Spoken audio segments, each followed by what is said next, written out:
చెప్పేది? ఈయన చేతులు ఈయన కాళ్ళు కనపడవా? మీ వికలాంగులని కనిపించదా? వికలాంగులని కనిపించదా? అసలు ఏ డాక్టర్ సార్ మాకు ఇచ్చేది? వికలాంగు ఈ అబ్బాయిని చూడండి, మాకు నర్సింగ్ రాదు, ఏమి రాదు. ఈ అబ్బాయిని చూసి ఎవరు సార్ పింఛన్ నీకున్నట్లుండేది? వికలాంగులు కాదని ఏ డాక్టర్ సార్ మాకు చెప్పేది? కళ్ళు కనిపించే సార్ చూసినప్పుడు అన్నా మీ వికలాంగా కాదని.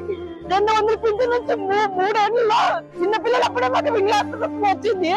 ఎవరు సార్ మేము వికలాంగులు కాదనేది? ఇప్పుడు ఈ పిల్లల భవిష్యత్తు, మా భవిష్యత్తు ఎవరు సార్? మేము ఎవరి మీద ఆధారపడాలి సార్? ఇప్పుడు వికలాంగులంతా పింఛన్ వస్తుందని మేము దాని మీద ఆధారపడినాము. ఇప్పుడు లేదని చెప్తే మేము ఎవరి దగ్గర పోలేదు సార్. మేము రాష్ట్ర ప్రభుత్వం వీటిలో వెలికేసులు పెట్టి అర్హత ఉండే వాళ్ళకి పింఛన్లు ఇవ్వాలి, కానీ తొలగించడం లేదు సార్. ఇది మాకు ఈ అబ్బాయిని చూడండి సార్, కాళ్ళు చేతులు ఇవ్వాలా? ఏం పని చేసుకోగలమా మేమేమన్నా?